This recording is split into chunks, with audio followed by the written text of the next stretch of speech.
Ladies and gentlemen, how you all doing? This is Connor Work. This is Rangru, low, low, low. And folks, perhaps I misspoke because there actually are no Germans on this Orsha East monthly tourney game. Rang, who do we have instead?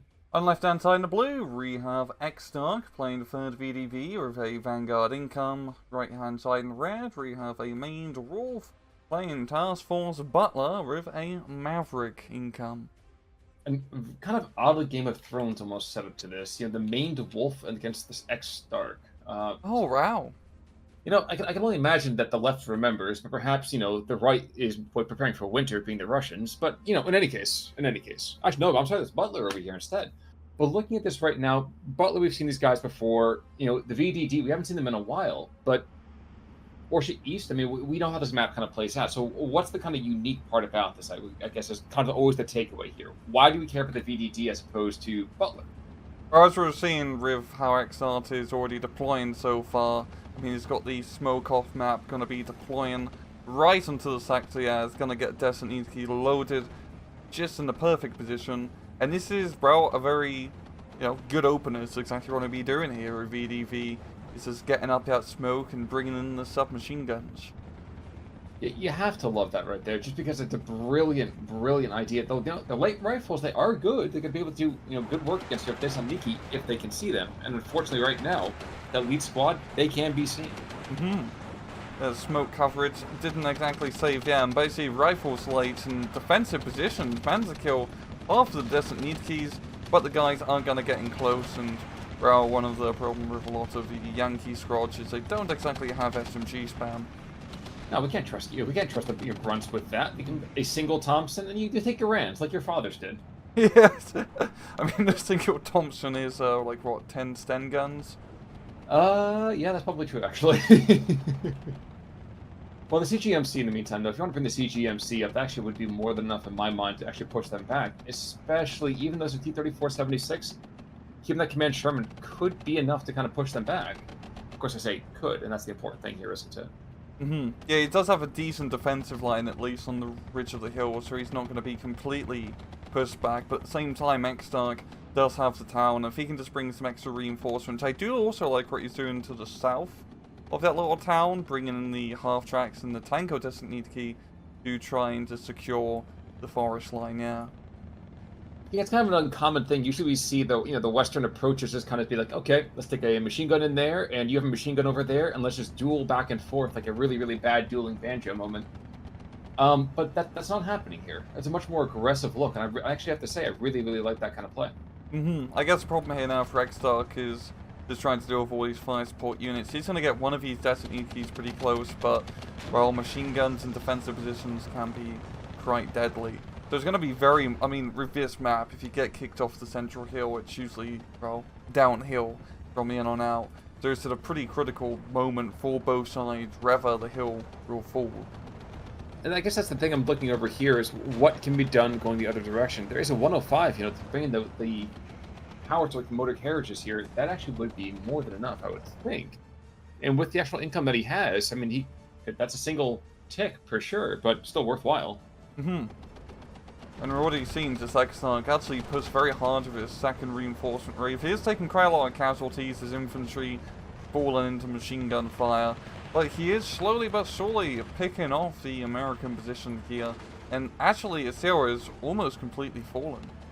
Well, here's the other fun thing, too. If you look down south, he's got all of ManedWolf just like screaming back at him in the center. He's got a sucker punch coming into the southern side. Oh yeah, the Tanko Destiny Keys, and you got a single engineer to hold all of it off, so good luck here, buddy. Yeah, kind of a tough sell there. I will say the CGMC in the middle part of the map, though, is quite strong, and honestly, keeping the infantry back is probably the best thing he can expect in the middle side there. Yeah, he just needs to really trade himself space for time. Yeah. He needs some distance between him and all those purple shards, because at long range, I mean, his tanks, his infantry do put down a lot of firepower. And there's not a whole lot of anti-tank here for Xstark to really take advantage of.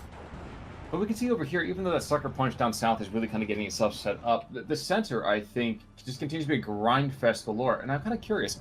I'm wondering why ManedWolf isn't called ManedWolf, but why ManedWolf isn't really pushing the northern side. Yeah, he actually has a very good position here, managing to, well, I'd say briefly hold the farmstead fully. That's going to afford to some destiny keys, but more importantly, holding the far north, very good position to be in. You set some anti-tank guns and, well, fire support where M4105 is, or just, you know, blow everything to bits with a B-26. So I don't know what. Oh, okay, he's bombing the infantry. Unfortunately, he's going to catch his own guys in the splash on that. Yep. I mean, he's killed 2 squads. Go for him. But I mean, that's still, I don't know. Considering how aggressive the VDD can be, I'm not really sure that's really what I want to have happen.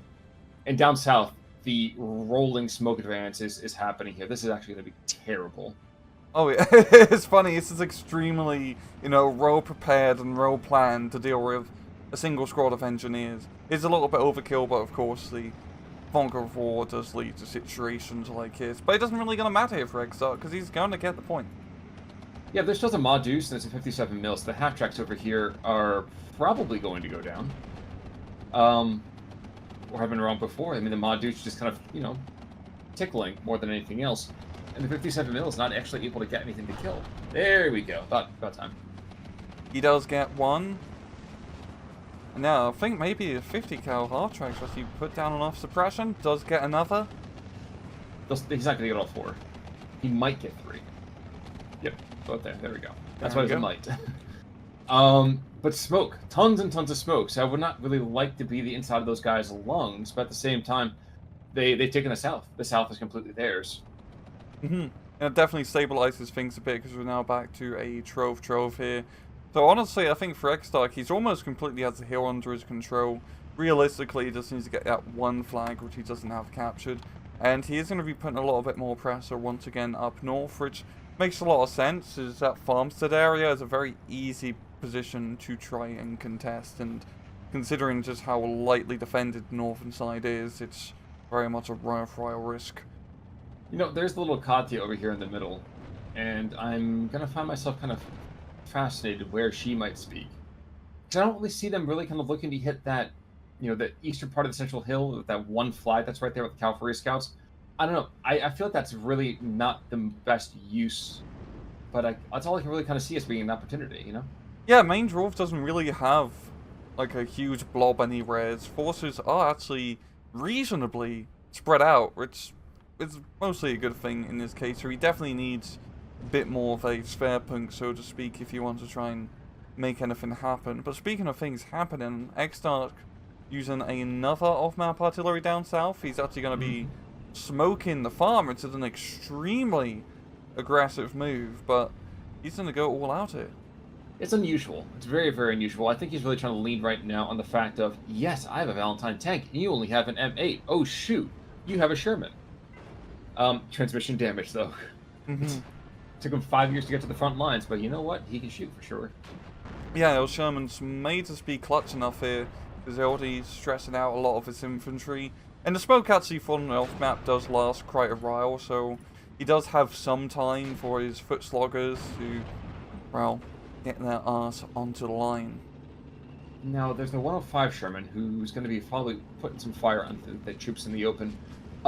This poor M8 is going to find himself riding alone in green fields with the sun on his face. He's wisely did his reconnaissance and backed out. But yep, they're coming towards us. Now, while that was happening, northern side, there was that, wasn't that sure it was a 45 mil, might have been a 57 mil. But it's picked off over here, so now there's just a squad of rifles on the northern hill. Hasn't meant a whole lot just yet, but, you know, perhaps it will come to something soon. Because really, where ManedWolf's position is up north, he's kind of at the limit of what he can reasonably take. From his position, there's really nowhere you could really attack. You can try to get that maximum position in the little farmstead, but it's just so close to the enemy spawn, and it's a terrible supply line towards that area. Yeah, it's just silly to make any moves in that direction. It may be silly, but don't think that'll stop anybody for half a second there. It's also worth mentioning here that we are heading into Phase B. At this point, it's still not the knockout blow that you need to have as third VDD, even if it's against Task Force Butler. Like, you need to be taking a lot more territory than even what's happening now. And the southern punch is dead. You might see a bombing run. No, lightning. So there we go. There's the Marauder coming in. Gonna hammer They're busy at 24-76 twos. And between that, there's still going to be a couple squads of Tankos and Desanikis that are just kind of drifting around. But that's going to shut this down pretty hard. Yeah, he definitely overextended with that southern push a bit, and also spread out his forces a little bit. I think if he sent... Actually, he's going to get that one farmstead, maybe?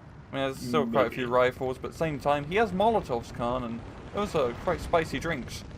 That's true, but even more so, is little Katya over here is going to start speaking towards that 57 mil, which is an interesting call. I mean, it is 15-9. We are seeing that the northern side over here is going back to blue, and I want to see Katya speak.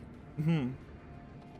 She doesn't have a lot to say just yet, but she's aligning slowly. Yeah. So we'll see something soon. And just looking at the front line here, like just once again, unit density. There's a whole lot of blue on the left, and it is red stuff on the right. And that's just, well, really, ManedWolf has invested a lot in more, you know, regular tanks, Shermans, M10s, the M15s, and his infantry, as we've seen, you know, before last week, the Butler infantry is good, but you don't get a whole lot of him. And especially against Desanikhi spam, which are cheap and also pretty good, it kind of screws you over in these CQC fights.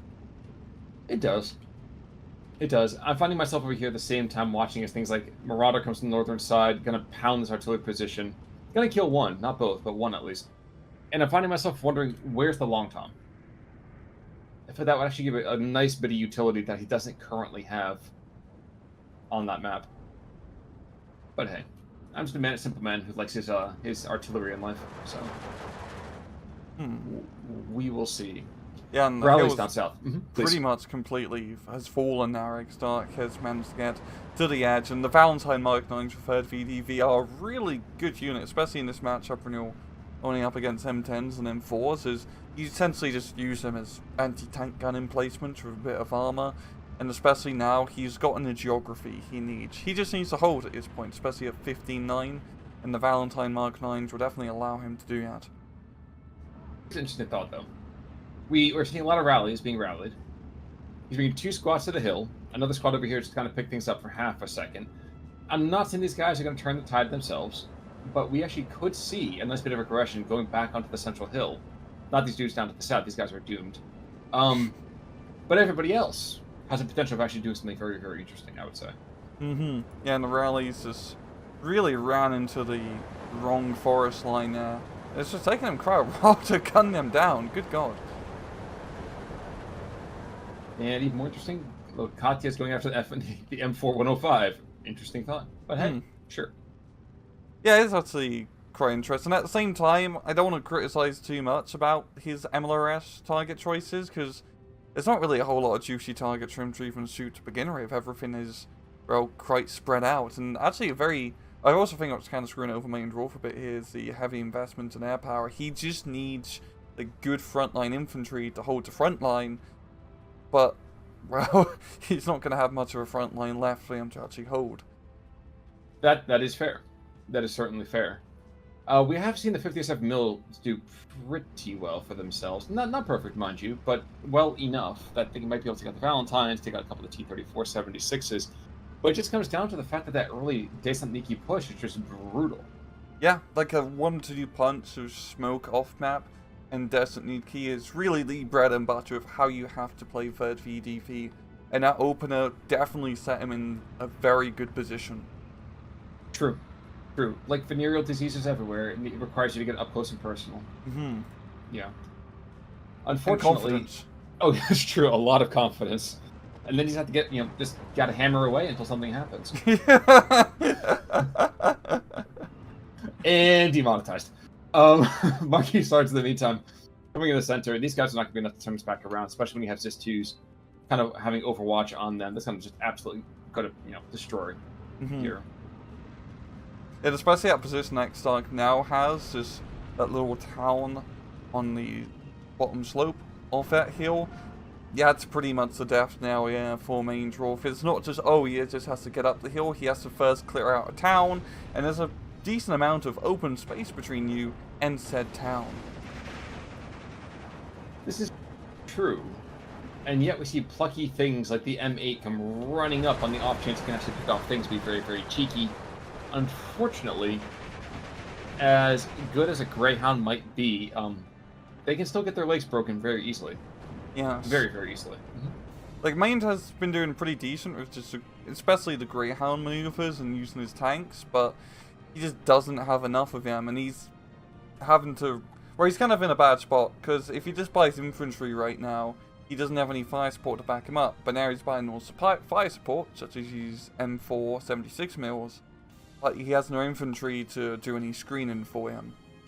Yeah, and therein is the rub, as the bard might say. But we do see small moments, small gasps, if you will, of life. Northern side, there's an M8 that's got Tango de San Nikis and a half-track on their heels. I mean, such as it is.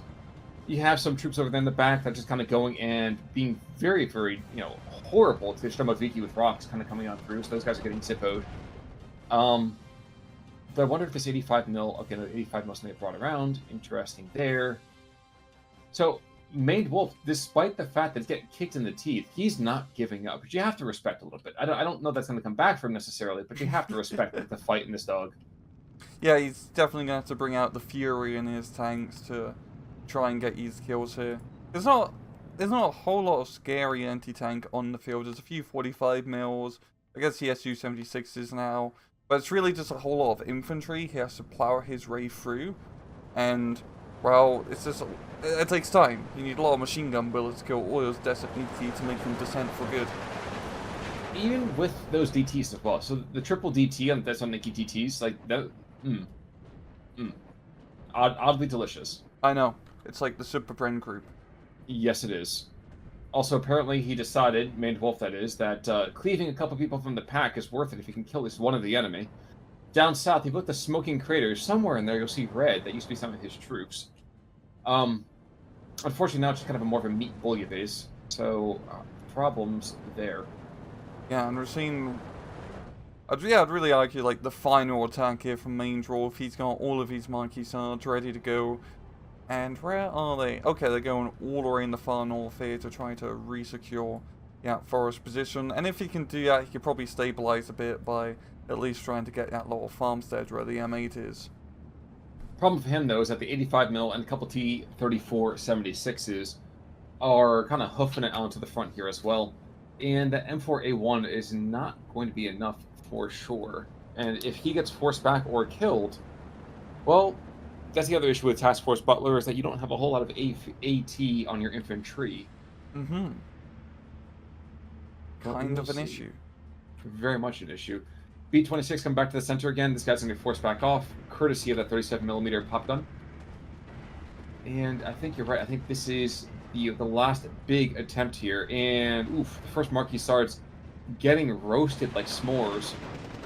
And the Stromoviki says, I'll take some more of that. Kills a couple other guys and goes down, but not before having a flame war, the likes of which has not been seen since the invention of the internet. Indeed, but it's definitely just a very good positioning of the rocks, so it slowed down that push.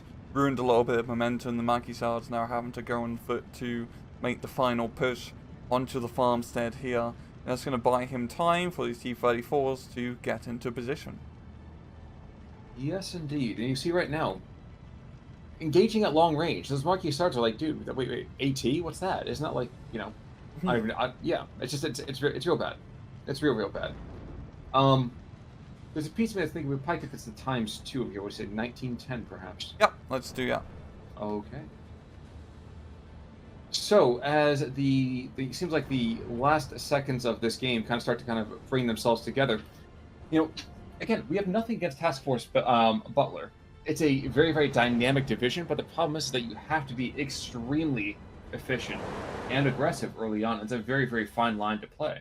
Yeah, you just don't have the reinforcements, unlike other even Rust divisions, so to speak. And you do have a lot of expensive units as well. And yeah, if you just lose A phase, and especially how offensive Xstark was with his off-map artillery Desert Nitki combo, it's very hard to get your rate back. Because also, yeah, the expensive infantry, even though American infantry can be pretty good, but now for the DLC power creep, just having cheap spam infantry with some weird Eastern European SMG is really the way to go now. Absolutely. And you can see right now over here with the M4A1, just in the center part of the map, legs broken, bleeding out, and unfortunately Task Force Butler does not find itself equal to the task. We are going to see a tap out just before the Oh official wow, kill. that's But yeah, what? That doesn't. really, really close. How that did not seem that close. I think it might be because we're seeing things like dead T-34s, dead Valentines, which while they are not, King Tigers, are still valuable enough to maybe kind of keep things more even. Mm-hmm. No, that's actually that really changes my perspective of that match now, because as we saw with well, my 4 eyes and your 2, like it just wasn't a whole lot of stuff on the field here for ManedWolf. But So he had the same amount of stuff. He was trading just as efficiently, but his stuff was just more expensive and was less spammy. that's very, very true. And folks, before going any further, I just want to mention real quick that the 2 eyes he's talking about is actually a glass eye on one side with an eye patch over it and a monocle on the other. So I have 2 good ones, but the other one's pretty much gone. Look at the kills. There was one 57 mil Valentine, 2 T-34s, and an Su-76. Now, we barely saw the Su-76s on my side just because of, like I said, 2 eyes are better than 4. You have 4 more, got a couple more on me. But looking at both cases, I didn't expect this to be that close either in terms of points. Yeah, that's. I'm just quite surprised. I also think it's the B-26s is coming in and blowing everything to hell and back. I think the other thing here, too, might be the fact that the M4A1s are still pretty darn expensive. And I think he's picked up nearly every single one of those that was on the field. Oh, yeah. Only get 6 of them on 85 points. That does add up. It certainly does. But any final thoughts there, sir? No? Well, folks, in that case, then, until next time, I'm Conover. I'm Rangaroo. Take it easy.